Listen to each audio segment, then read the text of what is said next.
नमस्कार दर्शकों, मैं हूं नाविका कुमार और आप जुड़ रहे हैं मेरे साथ सवाल पब्लिक का शो पर।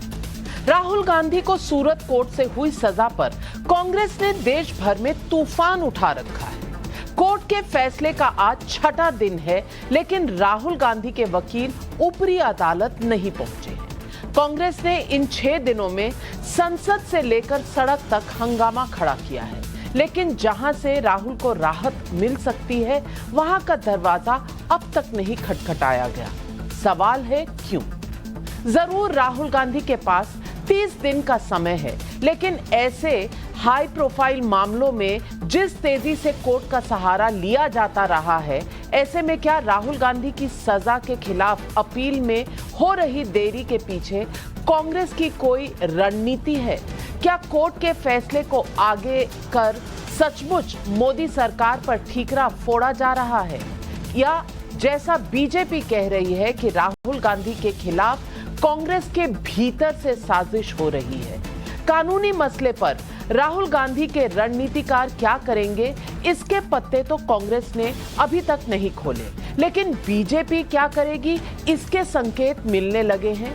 बीजेपी संसदीय दल की बैठक में प्रधानमंत्री नरेंद्र मोदी ने इस बैठक में कहा कि मैंने कहा था कि राजनीतिक हमले और तेज होंगे, वो अब दिख रहा है। सावरकर और ओबीसी अपमान का मुद्दा भी बीजेपी जोर शोर से उठा रही है। सवाल पब्लिक का आज ये उठता है कि क्या राहुल गांधी के विकल्प अब खत्म हो रहे हैं, इसलिए डेमोक्रेसी डिस्क्वालिफाइड जैसे नारे कांग्रेस के नेता लगा रहे हैं? क्या सावरकर के नाम राष्ट्रवाद और मोदी के नाम पर ओबीसी का कार्ड राहुल गांधी ने बीजेपी को थाली में परोस कर दे दिया है? यही है आज सवाल पब्लिक का।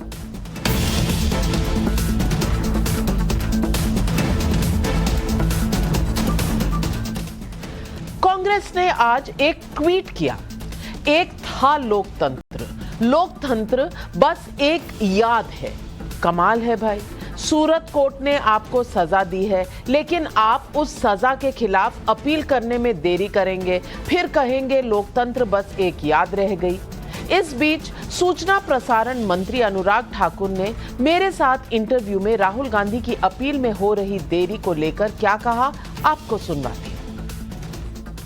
कांग्रेस पार्टी ने कम से कम 5 ऐसे नेता, बड़े दिग्गज वकील हैं जिनको राज्यसभा की सदस्यता दी है। 5 में से एक भी काम नहीं आया, जानबूझकर नहीं आया। क्या कांग्रेस के अंदर ही कोई षड्यंत्र रचा गया? आपको लगता है कोई कॉन्स्पिरेसी है? भाई आप देखिए, अगर पवन खेड़ा जी जो एक प्रवक्ता है, उनके लिए पूरी बैटरी ऑफ लॉयर्स 1 घंटे के अंदर कोर्ट में पहुंच गई, तो श्रीमान राहुल गांधी जी के लिए कांग्रेस के लोग कोर्ट क्यों नहीं गए? कांग्रेस जितनी तेजी से लोकतंत्र खत्म होने का आरोप लगा रही है, बीजेपी भी उतनी ही तेजी से राहुल गांधी के खिलाफ हमलावर है। बीजेपी ने आज एक वीडियो ट्वीट किया, जिसके जरिए बीजेपी आरोप लगा रही है कि जनता का अपमान करने वाले राहुल गांधी कोर्ट के मर्यादा की लक्ष्मण रेखा लांघ रहे हैं। आज बीजेपी संसदीय दल की बैठक में फैसला ये हुआ कि 6 अप्रैल से 14 अप्रैल तक बीजेपी सामाजिक न्याय सप्ताह मनाएगी। इस दौरान बीजेपी का ओबीसी मोर्चा गांव-गांव चलो, घर-घर चलो अभियान चलाएगी।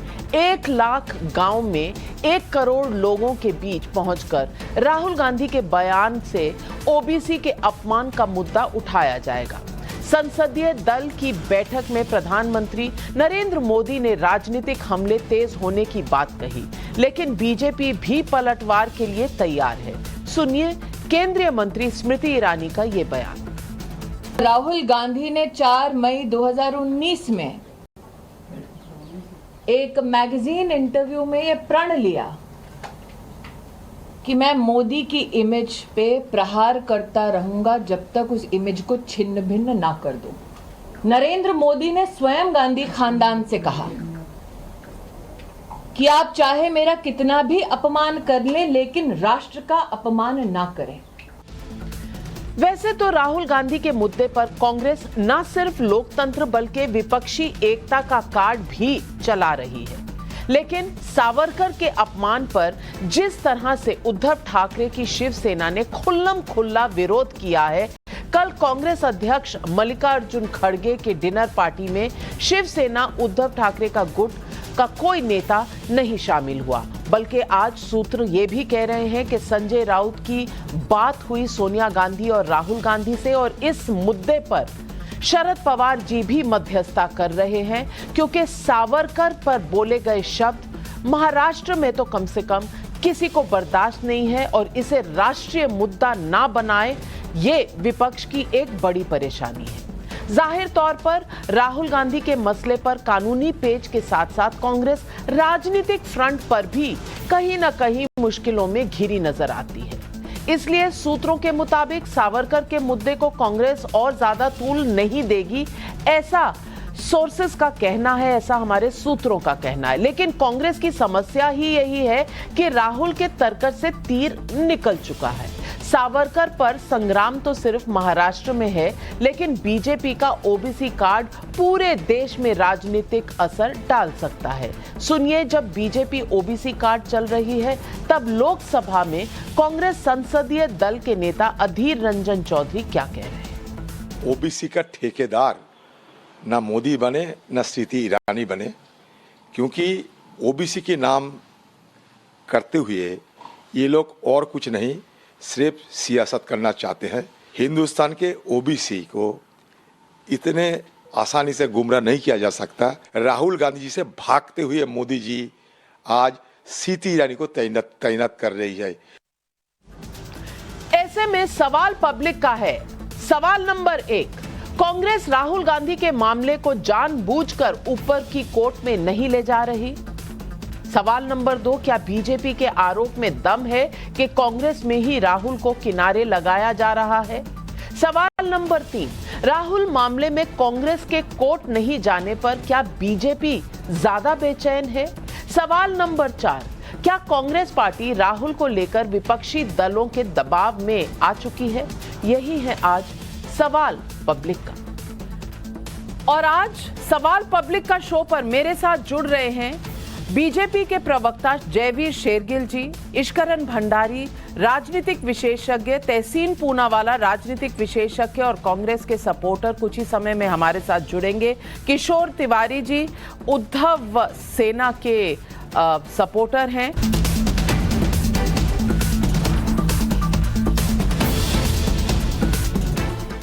मेरा पहला सवाल जाता है कांग्रेस के लीडर आचार्य प्रमोद कृष्णम जी से।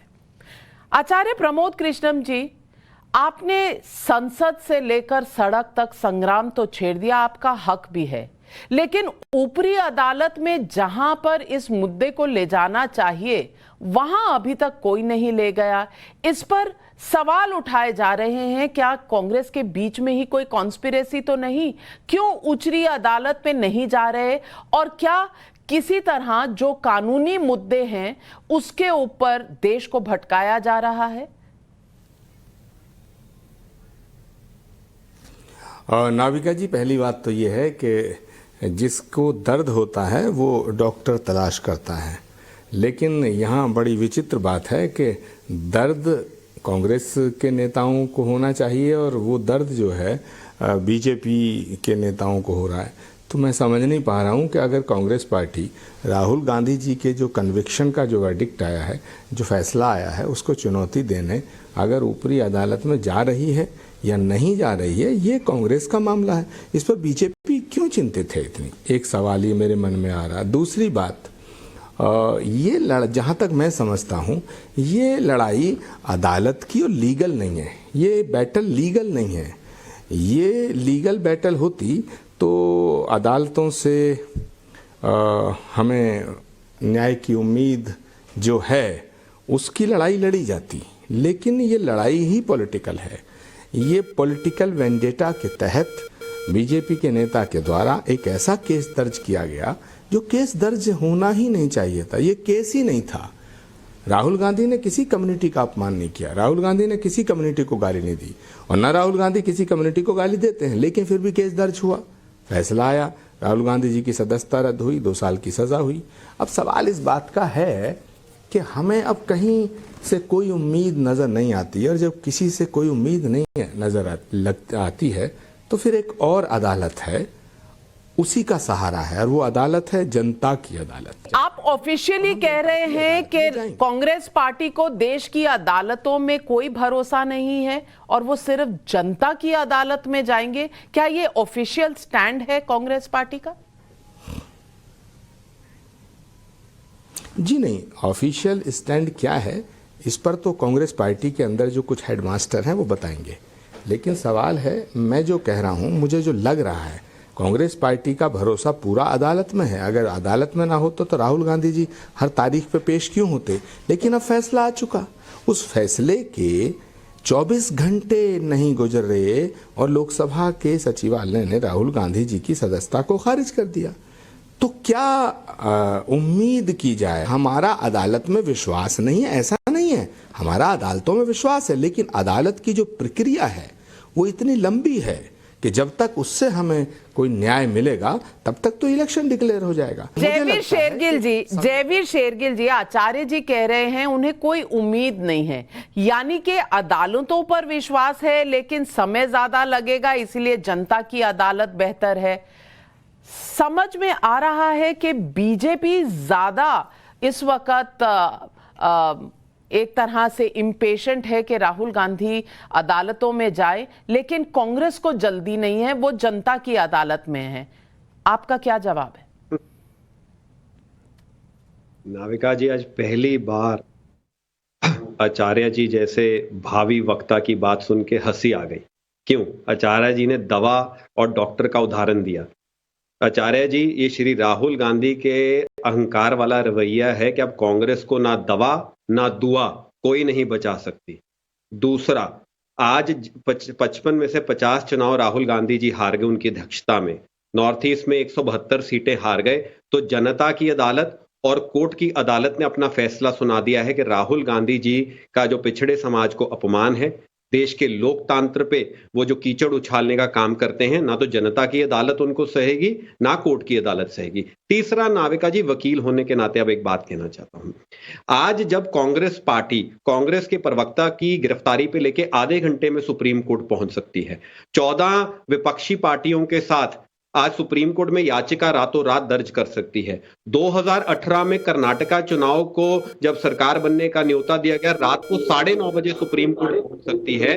तो श्री राहुल गांधी के निर्णय को लेके जो आज अपील सेशन कोर्ट में दर्ज या रिवीजन दर्ज होनी चाहिए, उसमें इतनी सुस्ती क्यों है? क्या कांग्रेस ये जानती है कि राहुल गांधी जी ने जो पिछड़े समाज का अपमान किया है, उस मुद्दे पे कांग्रेस और राहुल गांधी राजनीतिक और कानूनी तौर पे एक कमजोर विकेट पे खेल रहे हैं? क्या अब कांग्रेस समझ गई है कि श्री राहुल गांधी आज एक कांग्रेस के लिए बोझ और लाइबिलिटी हैं, कि वो चिदम्बरम साहब, उनके प्रवक्ताओं के लिए कानूनी टीम में बहुत चुस्ती और राहुल गांधी के लिए बहुत सुस्ती हो गई है? ये दो मापदंड क्यों है? लोकतंत्र का खतरे में शगुफा छोड़ने की बजाय, पत्रकारों को अपना काम करने के लिए उन पे कीचड़ उछालने की बजाय, देश में अस्थिरता का माहौल बनाने की बजाय कांग्रेस पार्टी अदालत का दरवाजा क्यों नहीं खटखटा रही? कि उनको पता है कि आज राजनीतिक हताशा इतनी बढ़ गई है कि जनता की सहानुभूति लेने का एक बहुत सस्ता राजनीतिक पैंतरा है। पर अब ये नहीं जानते कि जनता को ना तो श्री राहुल गांधी से कोई आशा है, वो कांग्रेस के लोकतंत्र के जनता को किससे आशा है किससे नहीं है ये तो समय बताएगा। लेकिन किशोर तिवारी जी, मुद्दा ये है कि जब कोई कहता है कि सावरकर नहीं हूं गांधी हूं और गांधी माफी नहीं मांगते, क्या आपको लगता है कि ये स्वतंत्रता सेनानियों का कहीं ना कहीं अवमानना है? मैंने आपका सवाल सुना और इसका जवाब मैं देना चाहूंगा कि मेरे नेता उद्धव जी ठाकरे ने बोला है कि आप माफी मांगो या ना मांगो, वो आपका खुद का डिसीजन है। लेकिन जिनको हम पूजनीय मानते हैं, जिनको हमने आदर्श माना है, वो सावरकर जी का आप बार बार अपमान करेंगे तो हमको इस अलायंस में रहना या नहीं रहना, इसका भी विचार करना पड़ेगा। और हमने हमारा मैसेज दे दिया, उसके बावजूद अगर सावरकर जी के अपमान होता है, क्योंकि कोई संदर्भ नहीं लगता ना नाविका जी। वो 19 11 और 1921 की बातों को लेके कहाँ लेके बैठे हैं। आज भारत में बेरोजगारी का संकट है, मोदी जी के 10 साल के बाद उनके अचीवमेंट की बात है, लेकिन संसद के अंदर और संसद के बाहर विपक्ष को बोलने नहीं दिया जा रहा है। तहसीन पूनावाला जी, सब मुंह जबानी तो ये कहते हैं कि हम आदर करते हैं कोर्ट्स का इस देश में, न्यायालयों का इस देश में, लेकिन कोर्ट से रिलीफ मांगने कोई आगे नहीं बढ़ रहा। तहसीन पूनावाला, ये मुद्दा इस वक्त कोर्ट से ज्यादा सड़कों पे क्यों लाया जा रहा है? क्योंकि आपको क्या उम्मीद नहीं है कि कोर्ट में कोई रिलीफ मिलेगा? क्योंकि मुद्दा असल में यहीं पर आता है। जब आचार्य प्रमोद कृष्णम जी कहते हैं कि जब तक ये कोर्ट में समय लगेगा, जब तक ये मुद्दा सॉल्व होगा, तब तक चुनाव आ जाएंगे, तो क्या राहुल गांधी चुनाव में लड़ना ही नहीं चाहते? और अगर लड़ना चाहते हैं तो कोर्ट से स्टे क्यों नहीं लाते? क्या आपको लगता है कि लक्ष्मण रेखा लांघी गई थी, इसीलिए उम्मीद कम है कोई भी आपको रिलीफ मिलने का? मुद्दा असल में है क्या? और बीजेपी जब कह रही है कि ओबीसीज की कहीं ना कहीं अवमानना हुई है और सोशल जस्टिस का एक मुद्दा खड़ा किया जाएगा, तो क्या दोनों तरफ से, एक तरफ से बोली और एक तरफ से आपकी अपनी राजनीति, दोनों खतरे में है? नमस्कार मैम। जयवीर वैसे कांग्रेस के बहुत अच्छे प्रवक्ता थे, मेरे दोस्त थे, और अब भाजपा में चले गए, ये कांग्रेस का दुर्भाग्य है। लेकिन एक फैक्चुअल मिस्टेक कर रहे हैं और शायद ये मिस्टेक कोई देख नहीं रहा है, लेकिन उन्होंने सलाह दी, इसके लिए मैं का शुक्रगुजार हूं। लेकिन कांग्रेस अपनी लीगल स्ट्रेटेजी कम से कम टाइम्स नाउ नवभारत पे तो डिस्कस नहीं करेगी। लीगल स्ट्रेटेजी है कांग्रेस के पास, इसके साथ ही जनता के दरबार में जा रही है। लेकिन क्योंकि यहाँ पर दो वकील है, जयवीर और इश्करन, दोनों बेहद काबिल वकील है, इसलिए उनसे मैं पूछता हूं कि जब लक्षद्वीप के एमपी को सुप्रीम कोर्ट रीइंस्टेट करती, केरला हाई कोर्ट रीइंस्टेट करते, सुप्रीम कोर्ट इलेक्शन रोकते, तब उस एमपी का डिस्क्वालिफिकेशन को क्यों आप चेंज नहीं करते? वहां पर कोर्ट का आदर नहीं होता या कोर्ट का अपमान नहीं होता स्पीकर द्वारा? दूसरा सवाल, राहुल गांधी जी का बंगला आपको लेना है, जिसके परिवार ने इस देश के लिए सब कुछ कुर्बान किया, यहां तक कि शहीद हुए, उसका बंगला ले रहे, उसमें कोई दिक्कत नहीं है। गुलाम नबी आजाद, मोदी जी के मित्र, जिनके लिए मोदी जी रोते और गुलाम नबी आजाद रोते, उनका तो आज तक बंगला नहीं किया। ये आर्बिट्री हो रहा है, ये आप भी जानते हैं नाविका जी, ये जयवीर भी जानते हैं, ये भाजपा भी जानती है। पार्लियामेंट क्यों नहीं चल रहा है? इसलिए क्योंकि जो मुद्दा हम उठाना चाहते लोगों का, गैस का मुद्दा, महंगाई का मुद्दा, बेरोजगारी का मुद्दा, लोकतंत्र का मुद्दा, एक मोदी जी के मित्र का मुद्दा, वो मुद्दे मोदी जी नहीं चाहते कि पार्लियामेंट पे चले, इसलिए पार्लियामेंट को और एक कम्युनिटी की इंसल्ट का मुद्दा वो कोई मुद्दा नहीं है। इश्करन भंडारी, जो तर्क दिए जा रहे हैं, क्या आप उनसे वाकिफ हैं? क्योंकि तर्कों की अगर बात हो तो क्या बाकी लोगों के खिलाफ जब कन्विक्शन की सजा सुनाई गई, कम अलैक्रिटी से काम हुआ और राहुल गांधी के मुद्दे पर फटाफट लोकसभा सेक्रेटेरिएट की प्रक्रिया होती है, फटाफट आ जाता है नोटिस के घर खाली कर दीजिए? कहीं एक रूल राहुल गांधी के लिए और दूसरा रूल बीजेपी के सांसदों के लिए, ऐसा तो नहीं है? नाविका जी, इस बात के दो पहलू हैं, लीगल एंड पॉलिटिकल। और मेरे मित्र जयवीर ने बिल्कुल सही बात कही थी कि आप अगर लीगली स्ट्रैटेजी डिफरेंट करते तो शायद रिजल्ट डिफरेंट होता। पर मैं एक सवाल पूछूंगा, क्योंकि आप जो कह रहे हैं कि अंतिम ऑर्डर के बाद, कन्विक्शन के बाद वो अपील क्यों नहीं डाल रहे?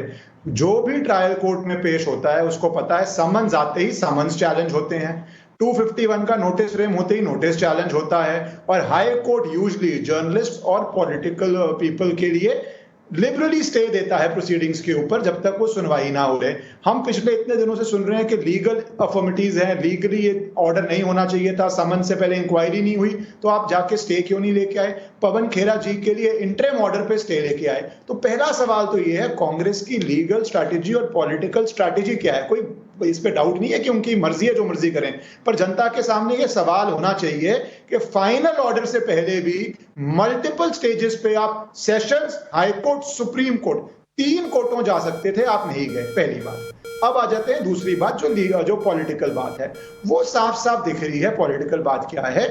कांग्रेस की एक स्ट्रैटेजी दिख रही है जिसके अंदर वो विक्टिम कार्ड पॉलिटिक्स या ये पॉलिटिक्स खेलना चाहते हैं कि सारा सिस्टम हमारे खिलाफ है, ईवीएम, हम हारते हैं तो ईवीएम खराब हैं, इलेक्शन कमीशन खराब है, कोई एक्शन होता है तो ईडी खराब है, सीबीआई खराब है। अनफॉर्चुनेटली जुडिशरी पे भी बहुत सारे कांग्रेस नेताओं ने अलग अलग तरह के, आई वुड ऑलमोस्ट से, एलिगेशंस तक लगाई हैं जो नहीं लगानी चाहिए।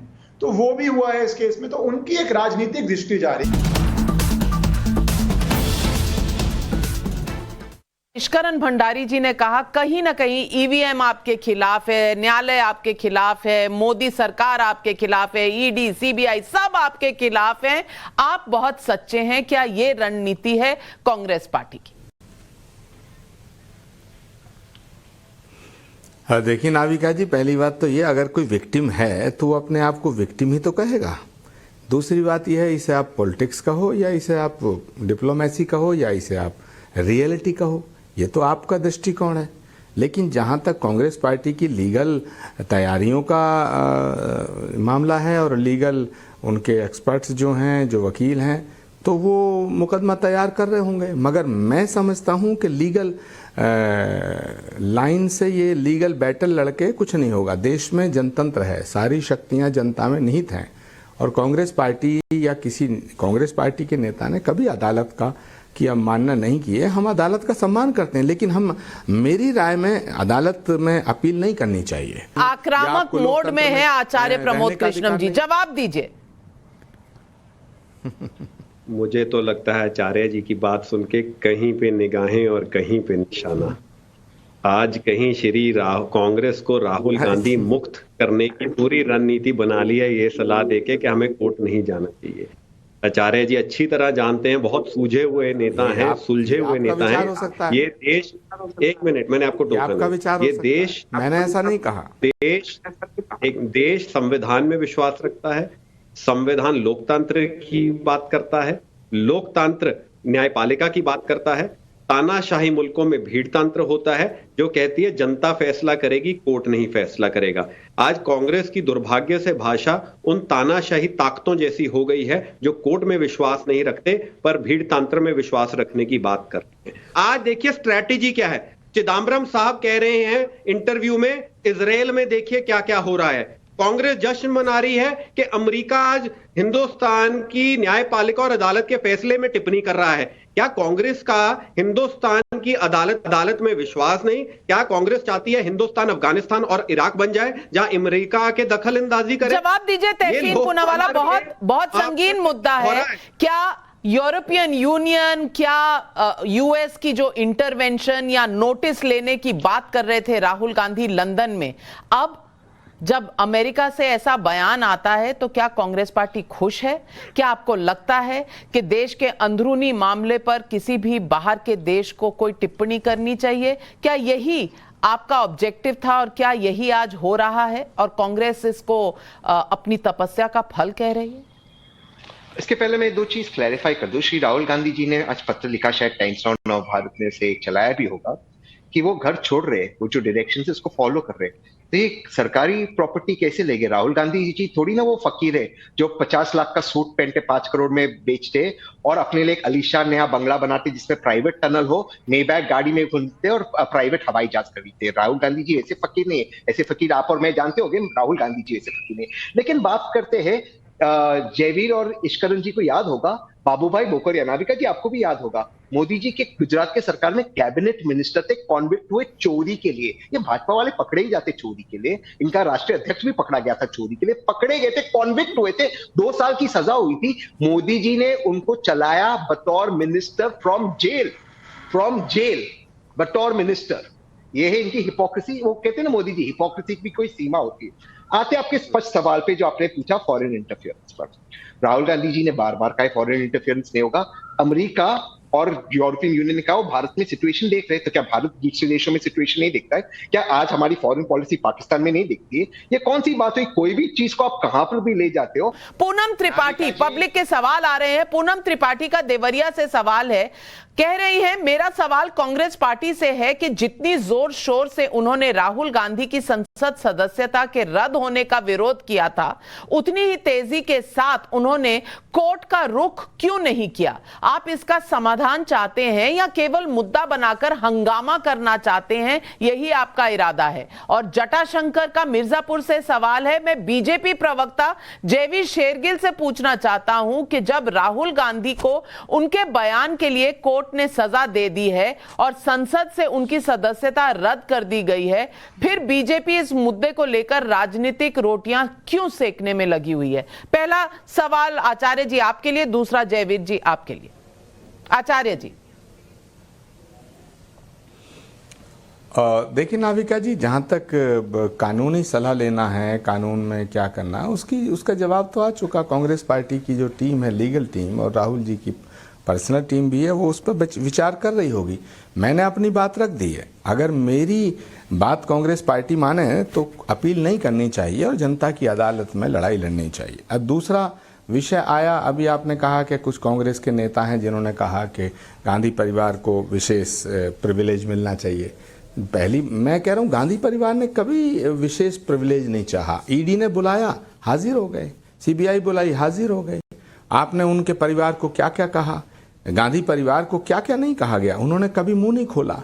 पंडित नेहरू को अपमानित किया गया, इंदिरा गांधी जी के लिए क्या क्या नहीं कहा गया, सोनिया जी के लिए क्या क्या नहीं कहा गया, राहुल गांधी जी के बारे में क्या क्या टिप्पणी की गई, प्रियंका गांधी जी के लिए क्या क्या टिप्पणी की गई। और मुझे तो अफसोस है कि जयवीर शेरगिल आज राहुल गांधी जी पे इतने हमलावर हो रहे हैं और ये कह रहे थे कि साहब वो शेर कहाँ हैं।